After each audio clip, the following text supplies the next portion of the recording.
Good morning, everyone, and welcome to another edition of Awaken the World. My name is Garhen, and today we're going to be talking about stepping into the night.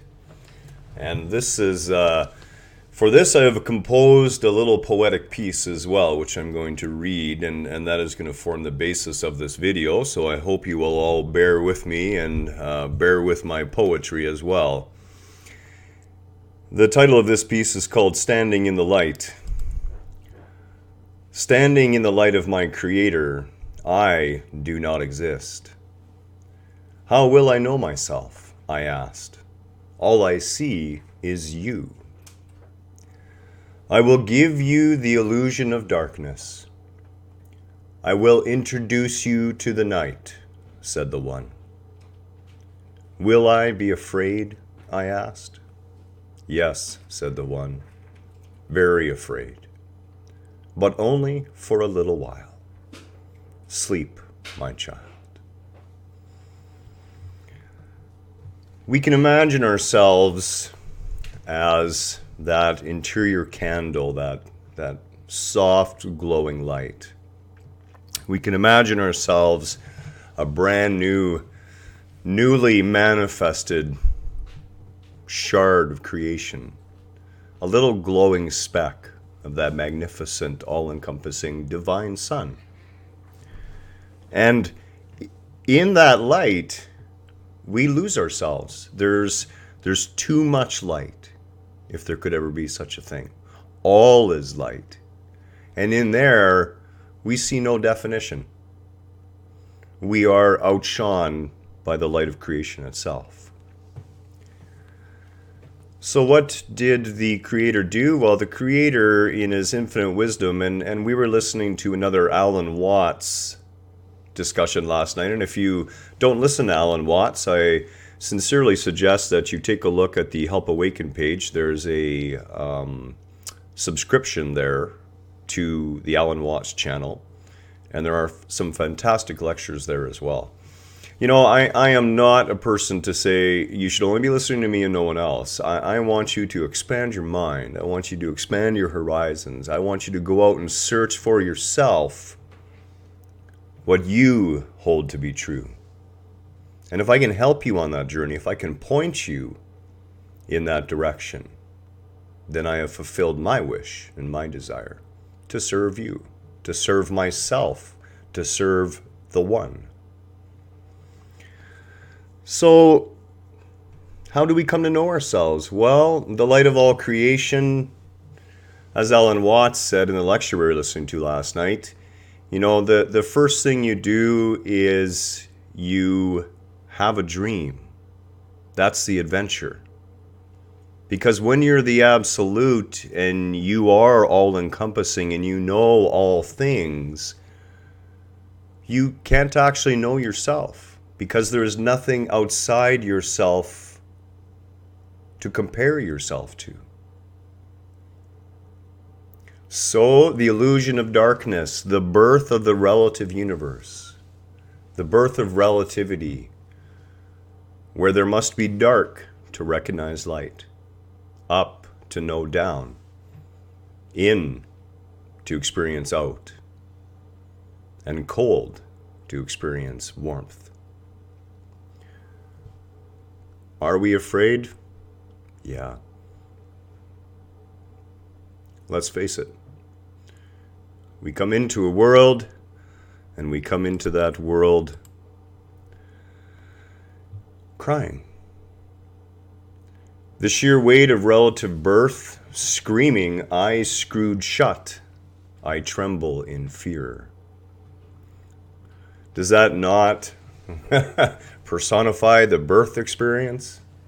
If you've ever seen a little baby come out of the womb into the light of the relative world, it's trembling, it's shaking. It's deathly afraid. All of a sudden, there's this weight, this monstrous weight of relativity, of mass, of form. And already dim memory, I am alone, separate. I sleep. As our young selves develop egos, we forget. that we're part of that one. We begin to experience things as outside of ourselves. You see, little baby doesn't have an outside. To a little baby, it's all it. It has no ability to differentiate what exists within or without. It doesn't see mother, its image of God in its initial state, as being outside of itself. Why? Why am I here? Why is this happening? Who am I? What do you want from me? Screaming at the sky. The last question echoes back from the firmament. I can see these questions probably compose 80% of people who wake up enough to realize there's something more, something grander going on. The question's why? Why am I here? Why is this happening? Does it make sense to us that we would be here for a single flash in the pan? Does it make any sane conversation to speak about only 80 years or 100 years in a universe 13.8 billion years old, on a planet over 4 billion years in the formation and making? What do you want from me? I can't tell you the number of times where I did scream this at the sky. You know, I'm a kind of an epic guy. Everything has to be done epically. I went to build a little pond in the backyard last year, and I said to my wife, it's going to be about 8 feet. And she said, okay. Well, she came outside later that evening, and the pond encompasses 2/3 of the backyard and has our plum tree in the center of it on its own little island. We've all done that. We've all screamed at the sky. We've all looked upwards and said, what is it you want? Another way of putting that would be, why am I suffering? And of course, if we're brought up in a Western religious background, we are taught that we are suffering because there's something wrong with us. There's something not right with you. And those are the sort of lies that I want to end for you today. Why are you here? You are here to look back upon all creation, to give your one-of-a-kind viewpoint.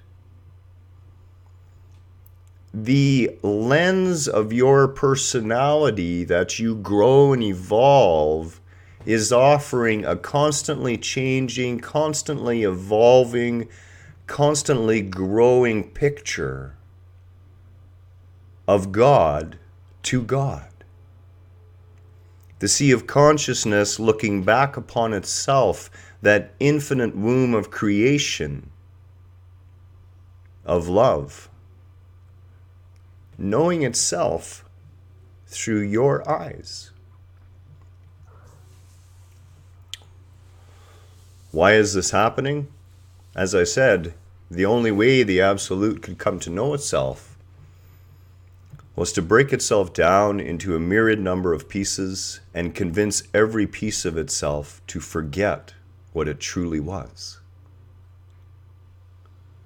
And that's what happens to us. We come screaming into this world, trembling, blinded by the light of the sun after so many months in that darkness.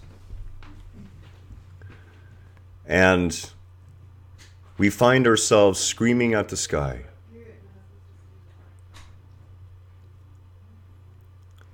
Who am I?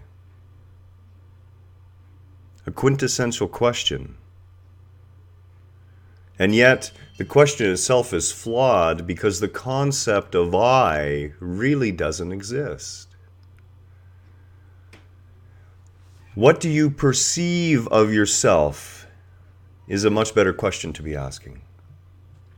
Do you perceive yourself as a shard of the divine? Do you perceive yourself as a wonderful, powerful spirit here having a human experience? The last question echoes back from the firmament. When we cry out to the sky, what do you want from me? We literally hear back from the universe, what is it you want from me? You see, we were dropped off here, thrown out of the light into the darkness, not to experience darkness, but to experience that we are the light. That we are that which we search for. And we can be nothing less than that.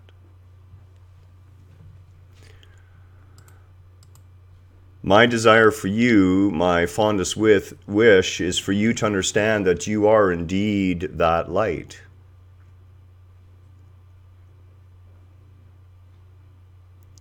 When we find ourselves shrouded in darkness, lost in the dark night of the ego, finding ourselves standing in the shadow of the valley of death,